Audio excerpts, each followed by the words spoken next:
retired? What are you up to Yeah. right now? Let's go back in the days. For those of us who have followed your journey quietly, we know you as a Ruzira boy, Yeah. born and raised from Ruzira. Yeah. That's where your journey began from. Yeah. To share with us your start into football, was it within the family? How did you start playing football within Ruzira? How was it? uh, First thing first, it wasn't in the family. I think in my family, I'm the only footballer they've ever produced. I have a niece of mine. He's finding his feet.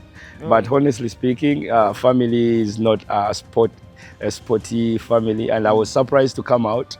And everyone is asking me, you took the all football for the family, you understand? Like you alone? Yeah, I'm alone. I have, as I said, a niece of mine who is finding his feet.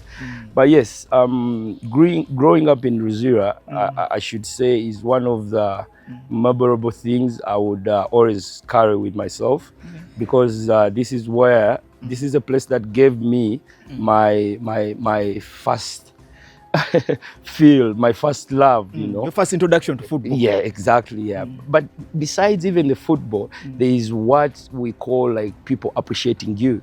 You understand? Right now, even if I go back to Ruzira, the love is same like I'm still playing. You understand? So growing up in Ruzira, a humble background, a humble setting, it was challenging, you know. I remember back then when I was young, I used to dribble my friends, and when my friends, I would dribble them, they would call my grandmom, and my grandmom never liked football, so I would dribble her too. Oh, While chasing me. Okay. So yeah, those are the memories we carry on. But growing up there were so many kids, there were so many friends of mine, players that, you know, we grew up with. My first feel about football was, I think when I was 5 or 6, playing in the backyard of my home. But you would feel it, you would see it, because when I speak to my dad and my friends, they knew at some point maybe I would become something, you know. Yeah, so growing up in Ruzira, there were, as I said, so many challenges, but it was a very good learning curve, you know. Yeah. Speaking of Ruzira, like many other suburbs we have in Uganda, include Machindye, Kawempe, Naguru, and other suburbs that have given Uganda talented sportsmen even beyond football. Because if you mention Ruzira, we can speak about Sadam Juma, Zamir Mutiaba, Patrick Kadu, also Patrick Intege, who is currently serving as the national team's manager now. But did growing up in Ruzira help your football journey in any way, and also with the kids that you started football with back then in Ruzira? Yeah, honestly, it did, because growing up in New Zealand, you're growing up with a lot of, we have a few mentioned you made, Motiava, Kadu, but there were so many talents back then, you know. Yeah, growing up, I remember my first time falling in love with, there was, they still there, the Maroons team.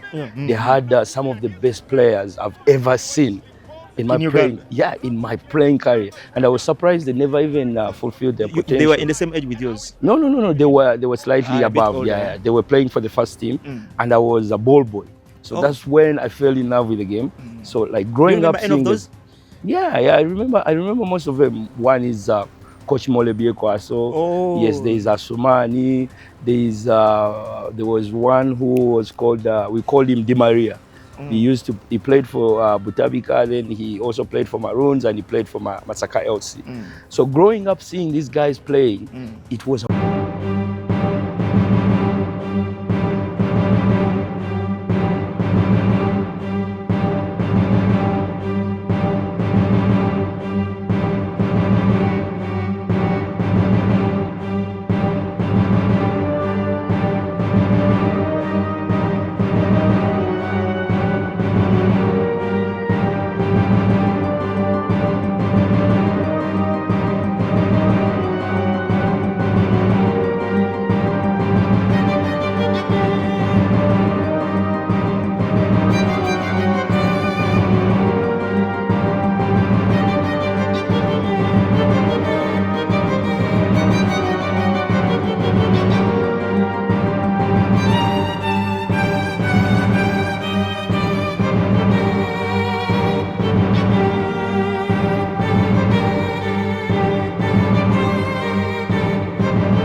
Kampala Kids League that has yeah. given a platform and gave a platform back then to very many kids, you inclusive. And how did it help you grow your talent, and how did you join the Kampala Kids League? And which other kids were you with back then in the Kampala Kids League? Yeah, I think the KKL story is a story of like a day story. Sure. There's so many memories, but to cut it short, I remember my opportunity actually came in while I didn't know to join KKL, because I remember we had a game that was organized.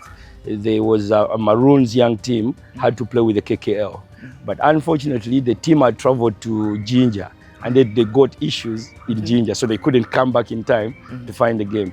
So what they did, they organized a group of kids, and I was lucky I was chosen.